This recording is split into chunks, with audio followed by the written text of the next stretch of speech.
Welcome, in front of me is a Nokia G60 5G, and today I'll go over unboxing along with a quick overview of this phone. So anyway, let's just pop it straight open. It's being held by just two stickers, so 1, 2. There we go.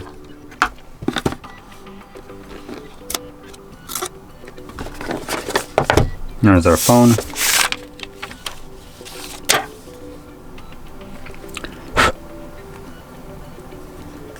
Let's turn it on.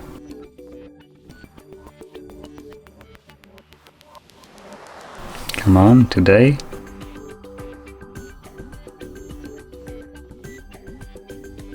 Now the phone doesn't really want to turn on for some reason.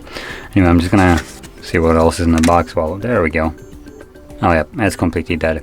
So this, I guess I'll just go over the specs that are written down without showing you much of the actual UI. Now this is Nokia, so the UI will be pretty bare bones. Looks like we don't get a charger. We get a cable. Oh yep, we do get a cable. So there we go, we do have a cable. We have a space for a charger, which is just empty. And in here we get a SIM ejector and also just some paperwork. So there we go. Now when it comes down to the phone, we have this weird design for a back. Not sure what this is supposed to be. It looks like you spilled some Pepsi on it and it just dried up and you decided not to clean it off. But maybe someone likes it, whatever. Now this is plastic, I believe, so pretty budget design right here. We have a triple camera setup as well that you can see. And in terms of the cameras, we're looking at 50 megapixel wide, 5 megapixel ultra wide, and 2 megapixel depth.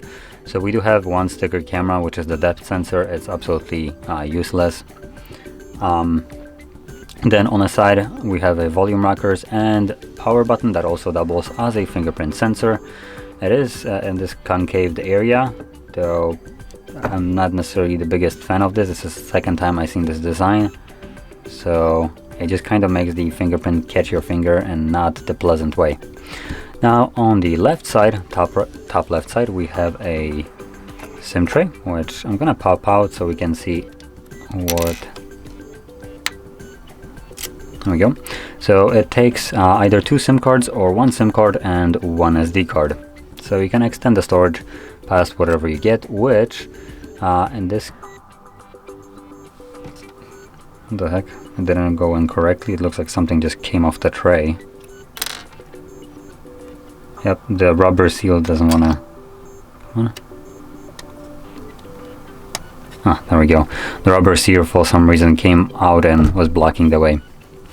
But anyway, so you can get this phone in 2 versions of storage, either 64 or 128 gigs. You can obviously extend it past the 64 or 128 if you want to, using that SD card.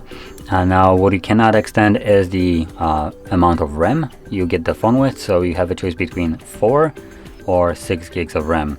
And when it comes down to 64 gigs of storage, you only have the option with 4 gigs, while the 128 has both 4 and 6 gigs of RAM.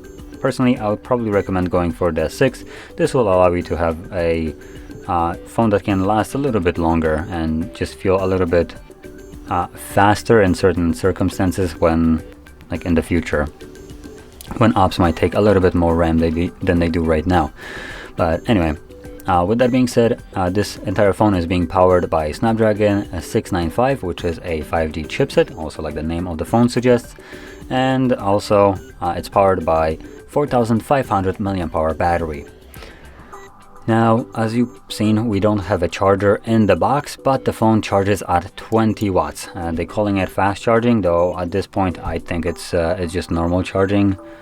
This technology is not necessarily the fastest. And calling something at 20 watts fast charging, it's just a little bit of an insult to actual fast charging nowadays, which is at like 100 watts or even more in certain phones. So yeah, 20 watts charging right here, which probably will top up this phone to 100% in like I believe below 2 hours, something like that. So it's okay charging speed, nothing mind-blowing. Now, I mentioned the cameras at the back, but I didn't mention the one on the front, which at the front we have an 8 megapixel wide sensor. It shoots at 1080p 30 frames, nothing special. Back ones also shoot at 1080p 30 frames, again, also nothing special there. And that basically summarizes almost everything about the phone. The only thing left is the display, which technically I don't have a way to show you. I can just see the glass right here. The phone is just completely dead, so yeah. But going quickly into this, we are dealing with 6.5-inch display. It's a 1080p by 2400 pixels display, covered by Gorilla Glass 5. It's an IPS LCD display with a refresh rate of 120 Hz and typical brightness of about 400 nits. So honestly, for this phone, I think it's a pretty decent display right here. Obviously, won't look anything like super amazing, but at least you get that nice buttery smooth refresh rate of 120 Hz. And just the cover glass right here being Gorilla Glass 5 is also pretty decent. Now, this entire package comes at a price of roughly about $380, maybe a little bit less, 330, maybe something like that. So depending probably when you buy this phone, the price might vary. But honestly, it seems like an okay phone. It covers the 5G connectivity if you're looking for a phone that has that.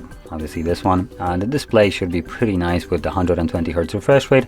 Snapdragon 695 also should be performing adequately. Obviously it's not going to be anything like super fast.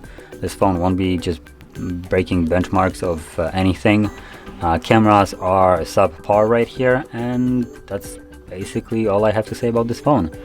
It's just a okay mid-range device. That's as best as I can call it. And with that being said, if you found this very helpful, don't forget to hit like, subscribe, and thanks for watching.